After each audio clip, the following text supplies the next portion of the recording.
senhor presidente, pastor Valdomiro Pereira da Silva,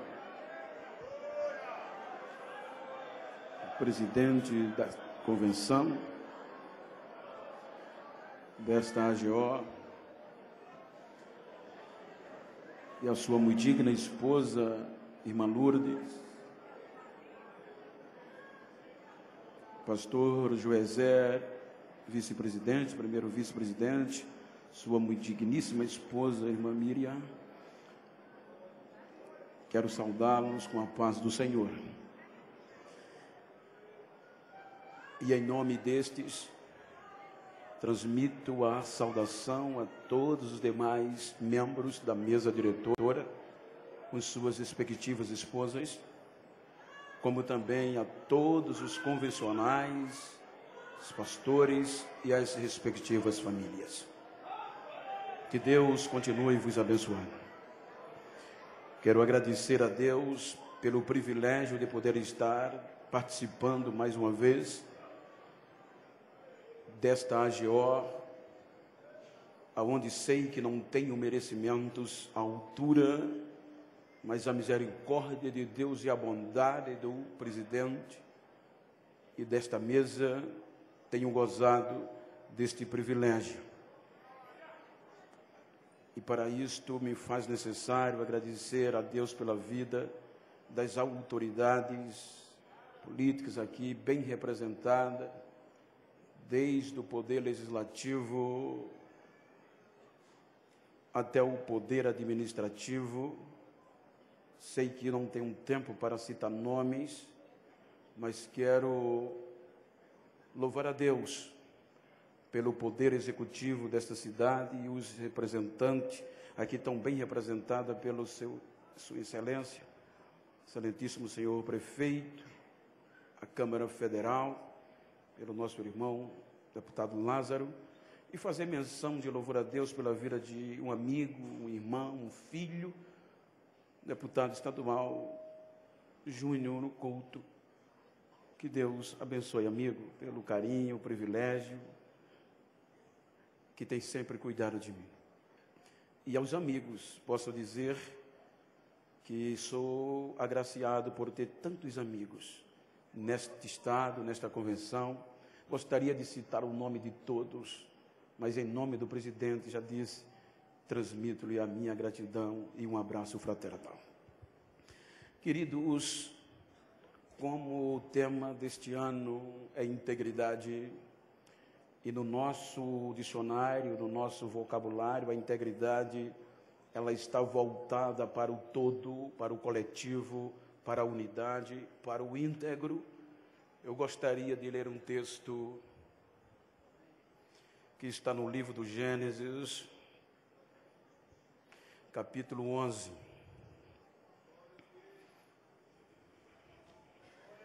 Quero louvar a Deus pela vida do Alisson, da Neide. Temos uma amizade de tempos ainda... Não, quando nós...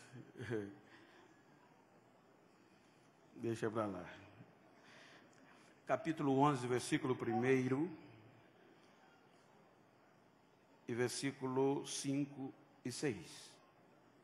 O versículo 1 diz: E era toda a terra de uma mesma língua e de uma mesma fala.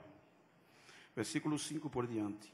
Então desceu o Senhor para ver a cidade e a torre que os filhos dos homens edificavam. E o Senhor disse: Eis que o povo é um, e todos têm a mesma língua, e isto é o que começam a fazer.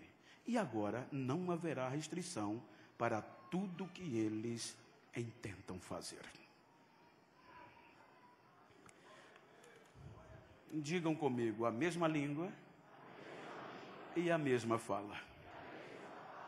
Queridos, quando nós observamos o texto e o seu contexto, é bem verdade que em forma sintética, vou sintetizar, quero trazer esta reflexão, esta mensagem, e de estímulo ao tema tão bem propício para os dias que vivemos.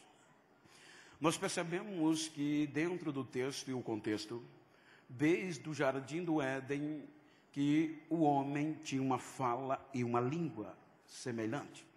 Mas com o advento do pecado, a Bíblia diz que o homem foi expulso do paraíso e Deus colocou uma forma protetiva, colocando no Oriente, na parte do Oriente.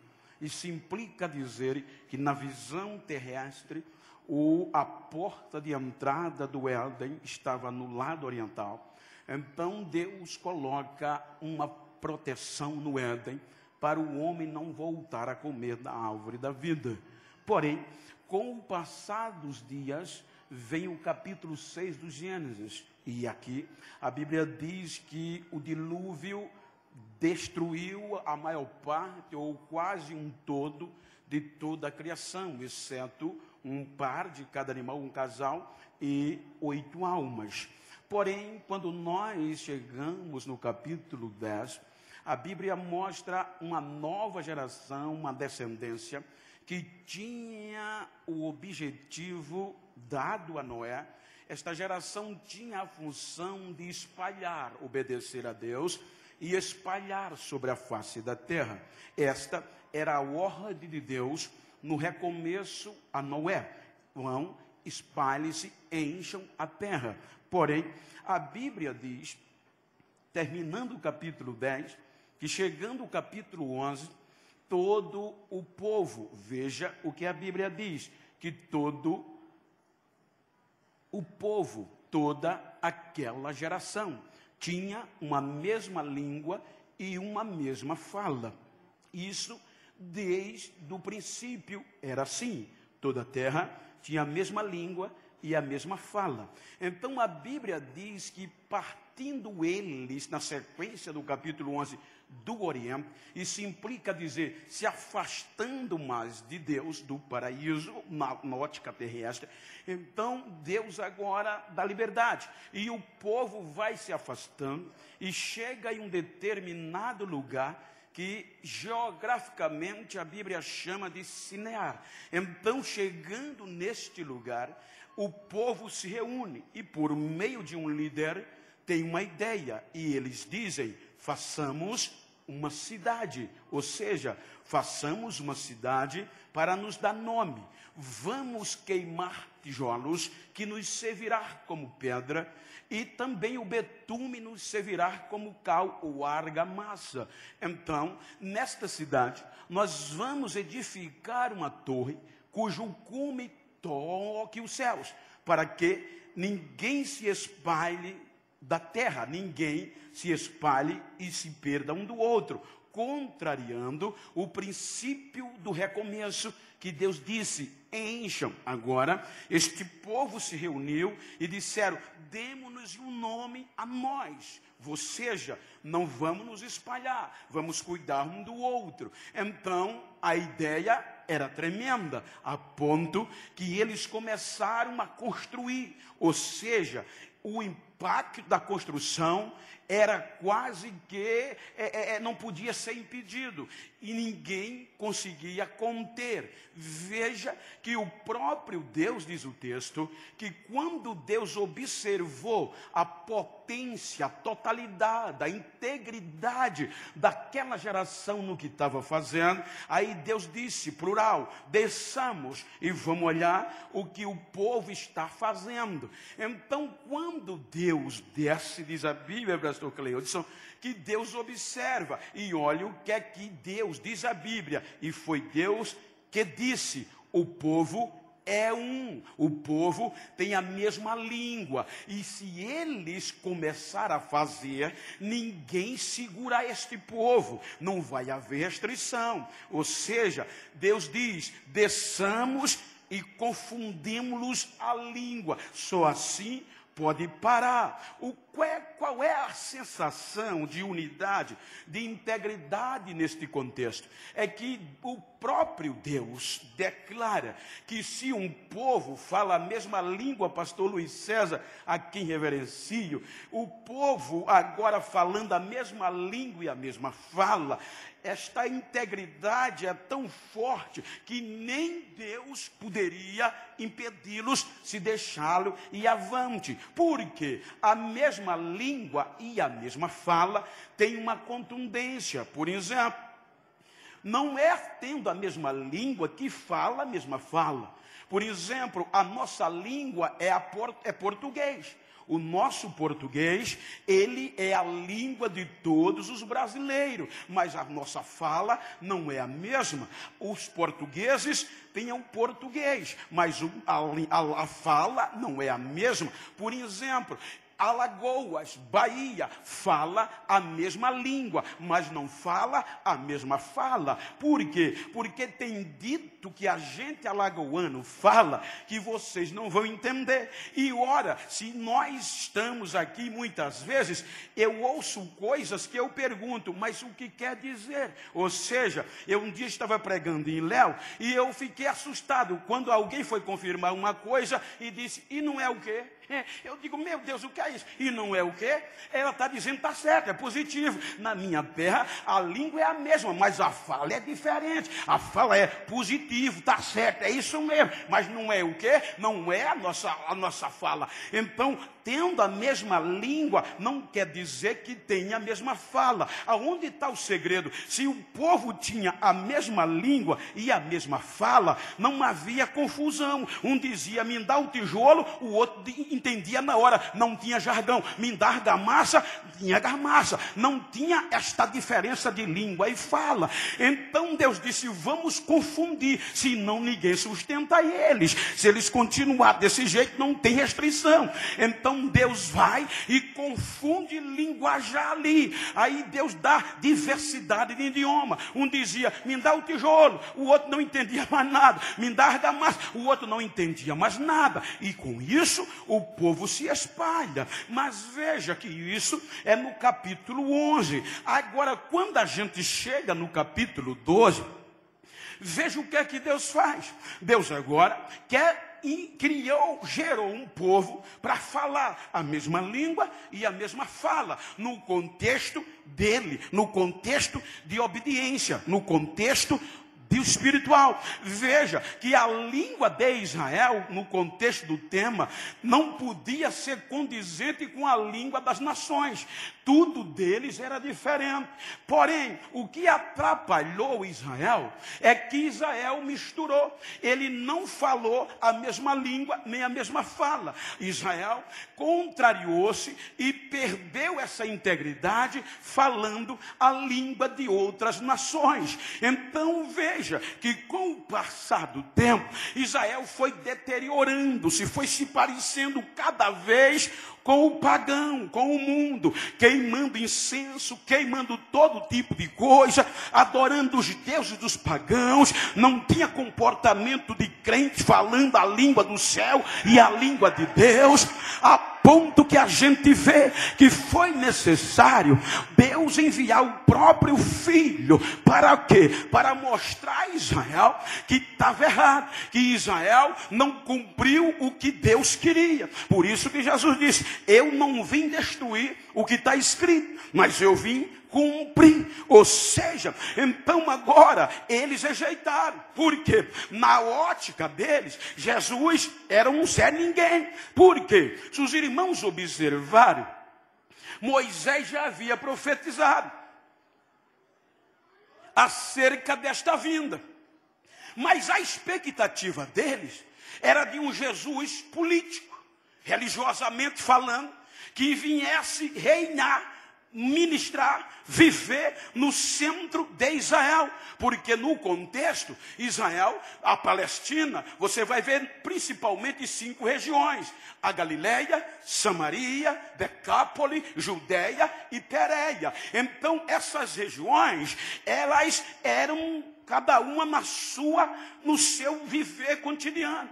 A Judéia era onde eles esperavam Jesus. Jesus nasceu na Judéia, mas eles esqueceram. Veja que quando Jesus aparece, ele aparece como o Galileu, de onde ele foi criado. De onde ele é o Galileu, ele é da Galileia. Então, para os judeus, que era a elite, que era o centro religioso, então quem vinha da Galileia era só caipira, era só matuta, era só roceiro. Por isso que quando Jesus entra no cenário, eles não receberam e era vergonhoso qualquer um que seguisse a Jesus. Então vai e levam Jesus ao Calvário, levam Jesus à cruz. E o que é que a cruz faz? A cruz, ela vem para unir, para consolidar um povo, para falar a mesma língua e a mesma fala. Veja que quando Jesus vai à cruz, a multidão já o seguia, mas o espanto do Calvário assustou o povo e muitos desanimaram. Mas a notícia depois do terceiro dia que Jesus havia ressuscitado, ela foi para poucas pessoas, justamente para quem ele apareceu. E diz a Bíblia, cerca de 500 pessoas viram Jesus ressuscitado. Mas a força maior, que era o sistema religioso judaico, anunciou, pagou propina para que os soldados inventassem que era mentira a pregação e a visão dos discípulos. Só que isso eles pareciam estar vencendo. Vejam, amado, que 40 dias que formou-se a quaresma, que era 40 dias depois da Páscoa, Jesus ensinou, palmilhou, conversou com os discípulos após a ressurreição. Com 10 dias depois da quaresma, vem os 50 dias, que é o Pentecoste. Pentecoste quer dizer 50, que era o quê? Quando os judeus pegavam o primeiro fruto da colheita e levavam para Jerusalém para queimar em gratidão a Deus. Pentecoste, porque o fruto, a primícia, era queimada, porque era 50. Só que agora a força da religião, a força do judaísmo opacou, ou quase calou, ou quase coibiu a força das testemunhas. Eles pregavam, pastor Davi, mas não dava para acreditar. A força do sistema vencia. É mentira. Eles roubaram o corpo e eles diziam, a gente viu, mas o povo não acreditava. Aí vem o Pentecoste, a descida do Espírito Santo. E o que é que ele faz? Ele agora pega toda aquela tropa, pega toda aquela gente e ele desce. E quando ele desce, só cerca de 120 tem a primeira experiência. Mas o impacto foi tão grande que depois que o Espírito Santo desce, uma pregação de um homem chamado Pedro, Galileu, menosprezado, reuniu já cerca de 3.000 que acreditaram. Ele está vivo, agora a gente vai estar unido, falando a mesma coisa todo o tempo, a mesma língua e a mesma fala. Pastor Luiz, desses 120, partindo de um pressuposto, já vai para 3.120, uma soma básica. Com poucos dias depois, vai Pedro e João, o Pentecoste uniu, falando a mesma língua e a mesma fala. Não tinha divisão, porque um povo unido com a mesma língua e ninguém fala, foi Deus que disse, ninguém segura. Aí Pedro e João vai subindo para a oração. E é naquele dia que o culto do judaísmo se acaba. Porque quando Pedro vê o coxo, ele diz, nós. Você está entendendo? Nós.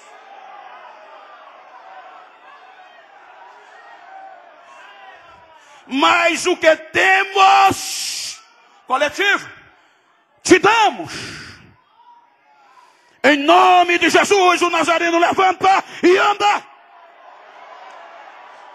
O homem saltou, gente. E quando o homem saltou, começou a dar pulo, correr, gritar e cantar. Entra no templo, acaba a oração dos judeus e quase 5.000 pessoas também vêm falar a mesma língua e a mesma fala que os discípulos falavam. E agora, quem sustentava aquele povo? Tidos como povinho. Não tinha força política, não tinha força religiosa, mas falava a mesma língua e a mesma fala. Não tinha quem segurasse. Agora esse povo começa a perturbar. Agora esse povo começa a fazer história. E começa a fazer Jerusalém virar de perna para o ar. O sistema dizia: o que é que a gente vai fazer? É o que está no tema. O comportamento fala mais do que a voz. O que é que a gente vai fazer? O que está acontecendo é verdade. A gente conhece o coxo, ele está lá pulando, dando glória. Quem pode desfazer? Contra fato não há argumento. Está acontecendo o negócio.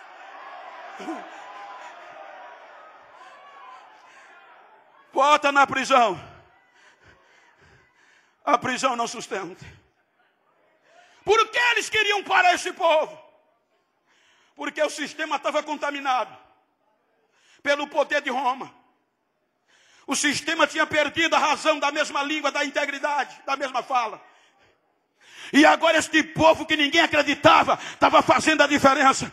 Onde esse povo passava, acontecia milagre. Onde esse povo passava, acontecia salvação. Onde esse povo passava, o negócio andava.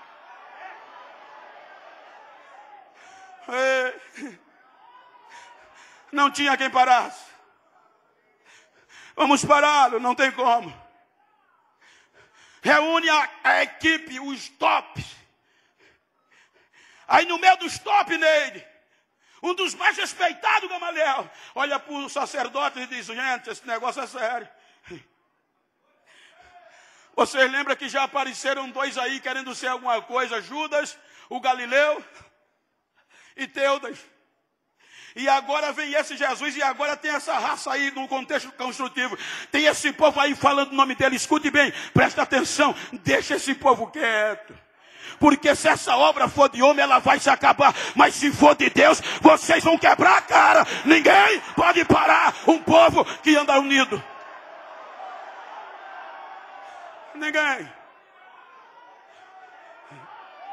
O sistema estava rachado. Vivia de aparência. Agora vem um povo que falava o que vivia e vivia o que falava. Veja o que a Bíblia diz. Que esse povo que começou não eram todos de Jerusalém. Eram de cerca de 17 idiomas. Você vai encontrar em Atos dos Apóstolos que estava naquelas conversões. Mas a partir daqui, a Bíblia diz que nenhum queria voltar mais para casa. E em que eles perseveravam? A palavra perseverar, num contexto normal, quer dizer lutar com unhas e dentes. E em que eles perseveravam? Em primeiro ponto, na doutrina dos apóstolos. O que os apóstolos faziam, o que os apóstolos ensinavam, ele dizia: temos que falar a língua e a fala deles. Mas vai dar o sangue no meio da perna, mas a gente não abre. Vamos perseverar na doutrina, no ensino. O que ele falou, a gente está dentro. A gente não é claro, mas a gente está dentro.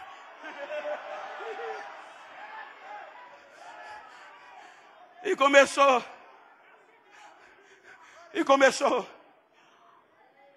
Ninguém sustentava. O sistema soube que a prisão não sustentou. A prisão não conseguiu parar esse povo. Aí procuraram o conhecimento. Me permita recapitular para dar sentido. Gamaliel diz: mas eu tenho um menino que pode pará-los. E esse menino é Saulo. Eles são da Galileia, a maioria. Eles não têm conhecimento da lei. E o menino é bom.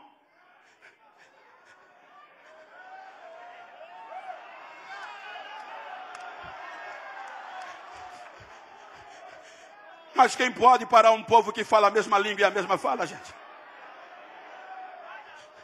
Ele assume e arrebenta, vocês já ouviram isso? Ele assume o poder de acabar com aquele povo e ele vai fundo.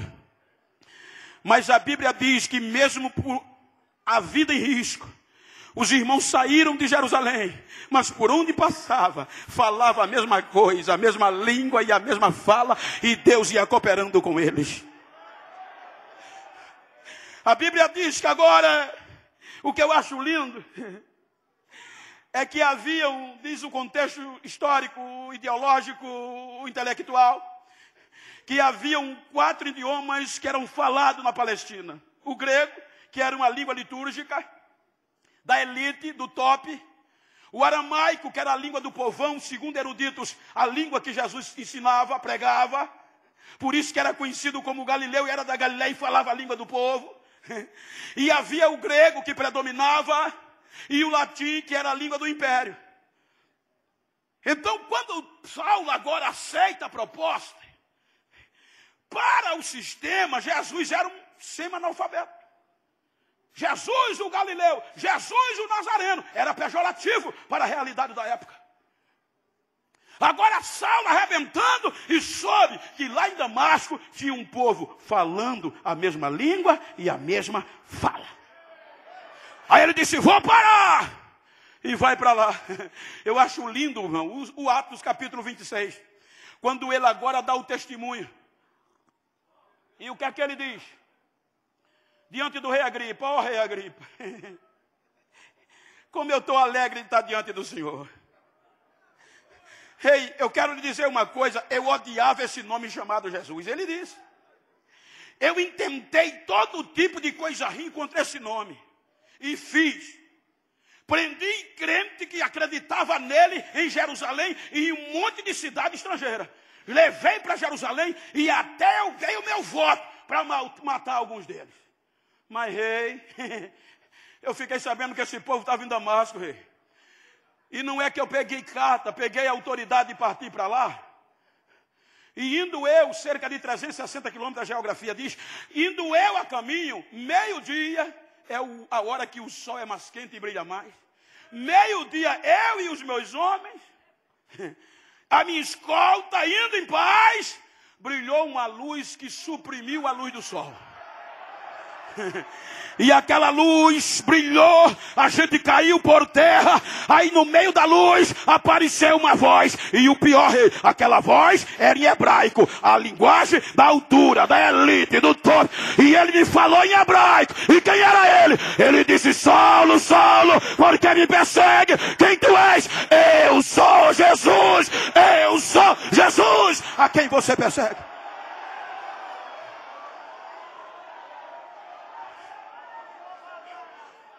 Não dá mais. O conhecimento não parou o povo unido, íntegro, falando a mesma língua e a mesma fala. Aí agora vem o império para parar esse povo. A história diz que o império descascava os crentes. O sangue dava no meio da perna. O fogo batia na cara dos crentes. Mas eram os crentes sendo queimados. Eram os crentes sendo maltratados, dilacerados. Mas não abria mão de falar a mesma língua e a mesma fala. Falavam a mesma coisa dos apóstolos. O comportamento deles fazia os pagãos se converterem. Aí o sistema diz, mas o que é que está acontecendo? Vou parafrasear para ganhar o tempo. É que tem um tal de Tiago aí, que está motivando essa gente para ele, o povo deixa, ele é o líder. O que ele está fazendo? Ele está escrevendo para os irmãos, irmão, esteja paciente. Na vinda do Senhor. Vocês não sabem que o lavrador planta, espera o tempo para colher o fruto. Tenham paciência, a vinda do Senhor está próxima. Vamos continuar, vamos falando a mesma língua, que a hora vem chegando. Então vamos matá-lo. Mataram a espada. E o povo parou? Ah, tem um tal de Pedro aí. Você sabe por que o tema está aí? É porque quando Pedro escreve, ele escreve a uma igreja estrangeira, está no começo. Na Capadócia, na Bitínia, na Ásia Menor. O que estava acontecendo? Os não crentes, os pagãos, olhavam para os crentes e diziam: me explica essa fé que vocês têm. Vocês não estão conseguindo me convencer. Como? E isso os irmãos não sabiam o que fazer. Porque é difícil um não crente entender o crente. Porque a fé é um negócio tremendo, irmão. Na maioria, os não crentes, você pode observar. Chega de helicóptero, carro blindado, segurança. O crente que diz que é filho do dono do ouro da prata, quando compra uma bicicleta, dá um cu de ação de graça. Aí os pagãos diziam: que fé é essa?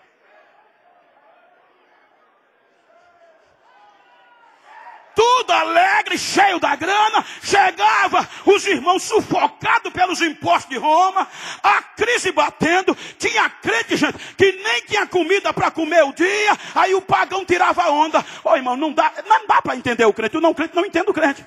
O não crente às vezes não tem nada para comer, né, irmão? Na prova, desempregado, o nome no CPC e Serasa, e quando é de noite é isso que o não crente fica doido. Quando é de noite ele está na igreja dando glória, cantando, dizendo: ele vem, eu acredito, ele vem. Não dá para entender. O não crente anda na contramão do mundo.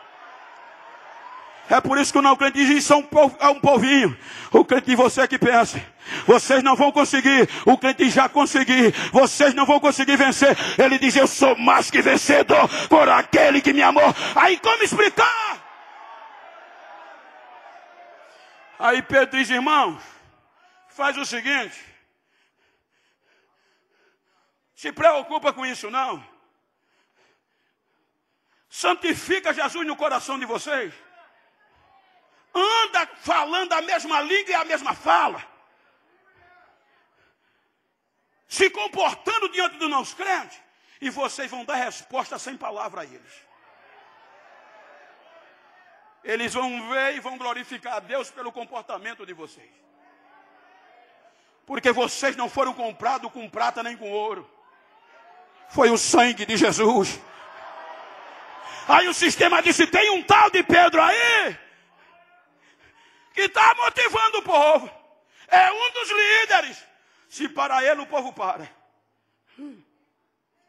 Chama o Pedro. Vou parafrasear.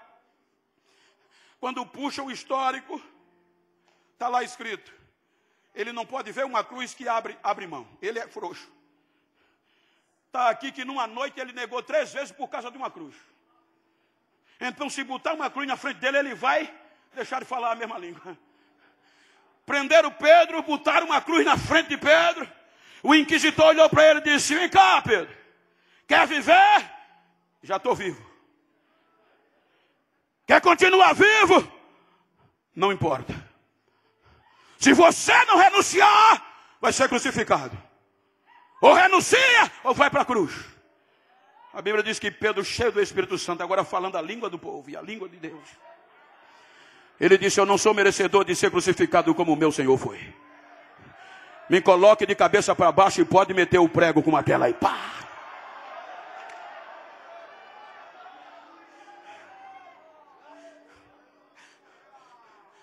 Aí disseram: lembra daquele perseguidor? O doutor Saulo é crente, está motivando o povo. Como? Está escrevendo aos gentios. Ele está refutando a teoria filosófica de Epícuros e Zenón, estoicos e epicureus, que eles diziam que a alegria, o bem maior da vida, era viver. Depois da morte, acabou, tinha que viver o máximo que pudesse desfrutar de alegria, de prazer, independente do que fosse. Morreu, acabou. Aí os irmãos em Tessalônica diziam: pronto, não adianta mais ser crente. Não adianta mais ter essa integridade.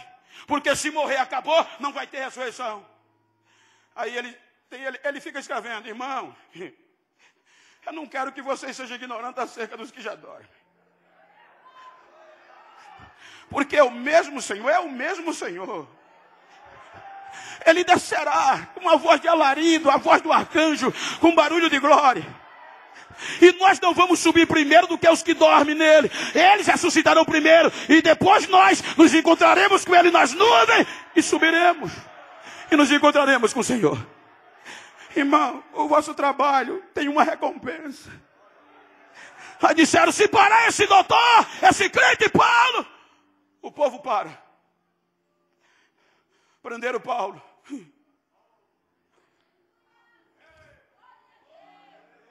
Algemado, domiciliado em Roma em custódia. Sabendo que não ia desistir, desce o que desce,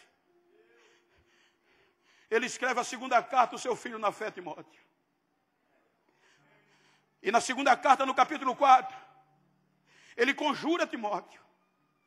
Ele diz, meu filho, eu conjuro-te, em nome de Deus Pai, e em nome de seu Filho Jesus, que há de julgar os vivos e os mortos na sua vinda. Meu filho, não pare de falar a verdade. E não pare de vivê-la também. Prega, insiste, fora e em tempo, prega a palavra. Porque vai ser difícil, meu filho, nos últimos dias. A verdade, a sã doutrina, o ensino, vai causar comichões nos ouvidos. E eles não vão suportar. Vão amontoar doutores pelas vossas concupiscências. E não vai mais querer ouvir a verdade. Vão se apostatar, meu filho. Mas não se venda, meu filho. Continua pregando, filho. E vivendo o que tu prega. Em tempo e fora de tempo. Cumpre bem o ministério de evangelista, filho. Aí alguns eruditos dizem que nessa hora que ele estava escrevendo, Samuel, aí os soldados entram na casa onde ele estava preso para decapitá-lo. E enquanto ele escrevia, os soldados entram, prisioneiro Paulo! Prisioneiro Paulo! Sua hora chegou! Pensa que ele parou de escrever? Ele continua escrevendo. Meu filho, a minha partida está próxima.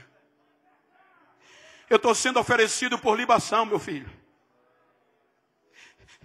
A minha hora chegou. Mas eu combati um bom combate. Acabei a carreira, meu filho.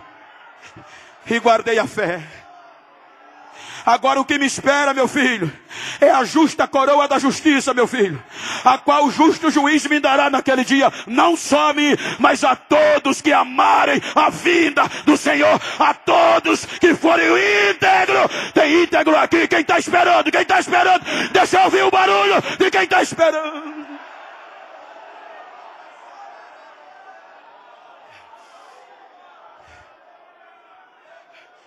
O povo parou.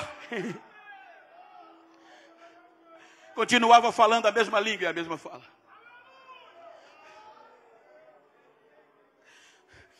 Tem um velhinho aí que é perturbador. Só tem ele dos apóstolos. Quem é? João. O que é que ele está escrevendo? Filhinhos, é já a última hora. Vocês são fortes. Se vocês amar um ao outro, meu filho. Amém. Porque se vocês dizem que amam a Deus e não amam o irmão de vocês, o que é que vocês estão fazendo? Aí o império diz, para ele. Se parar, o povo para. Pegaram o João, jogaram no tacho fervendo. Diz a história que quando tira ele, nem um fio de cabelo se queimou. Já que ele não pode ser queimado, também não vai continuar falando. Leva ele para a ilha de Patmos, exila ele lá.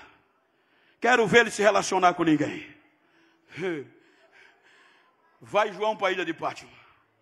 A gente chega no capítulo 1, versículo 9 de Apocalipse, está ele lá dizendo, irmãos, aqui é João, irmão de vocês.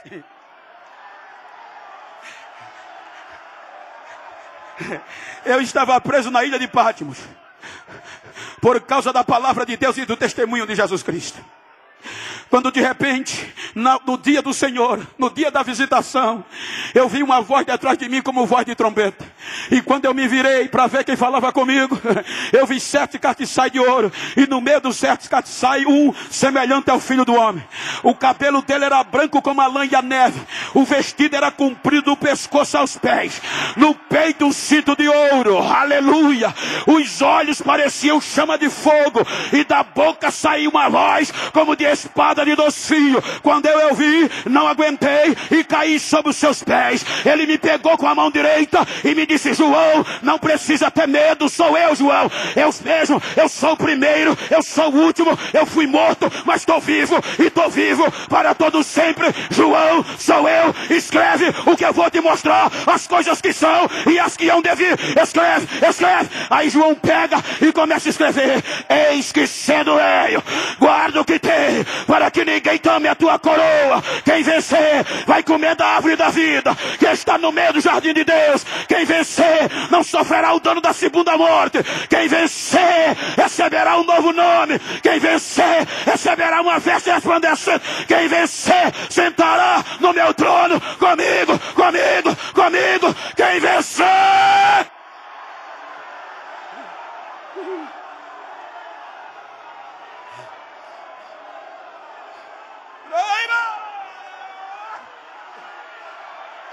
Recebe a unção, recebe força para continuar falando a mesma língua, a mesma fala dos apóstolos. Recebe graça.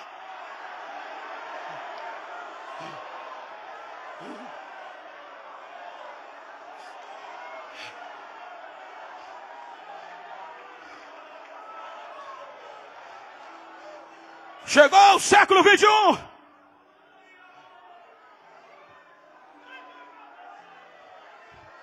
E parece que o negócio está pegando de novo. Mas ainda tem. Diga para quem está lá, ainda tem.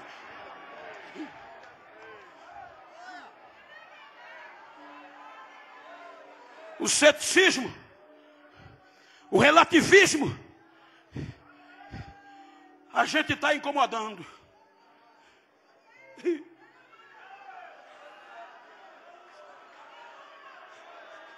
Um povo unido ninguém segura, foi Deus que disse, gente.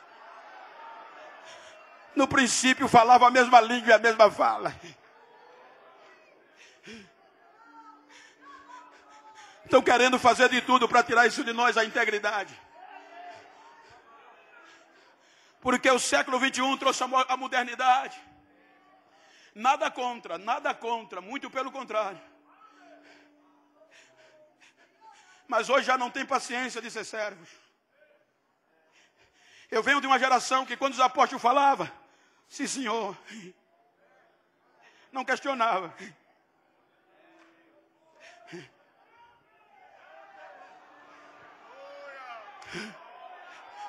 E quando era assim, o que acontecia? Quantas vezes, gente, a gente não via não crente pulando a janela da igreja para gritando que queria aceitar Jesus? Não tinha pregador, nem cantor assustadores. Mas o hino 15.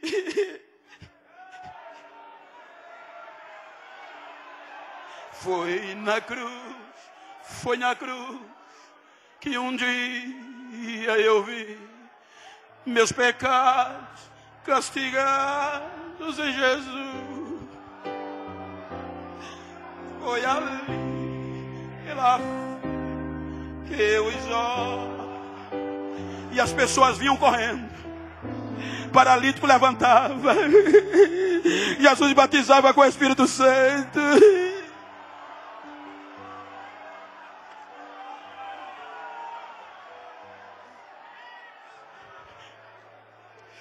Eu costumo dizer o que eu li: não pense que nós somos bem vistos pela elite.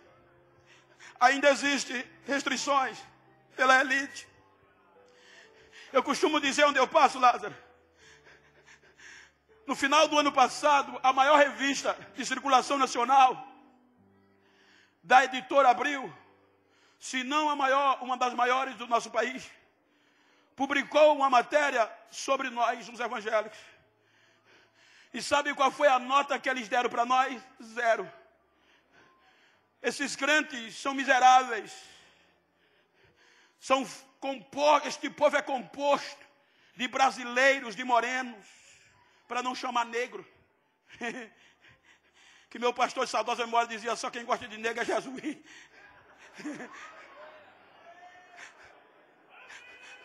Ele disse, esse povo é uma desgraça, fascista da esquerda, é a causa da miséria, da recessão brasileira. Ele na linguagem dizia, se eu pudesse acabava com essa raça. Mas antes dele concluir, ele teve que engolir. Ele disse, tem algo que me dá ódio desse povo. O que eu tenho mais raiva desse povo é que nada e ninguém consegue tirar esta convicção desse Jesus que eles têm no coração dele. Ninguém vai conseguir parar este povo. Fica de pé, por favor.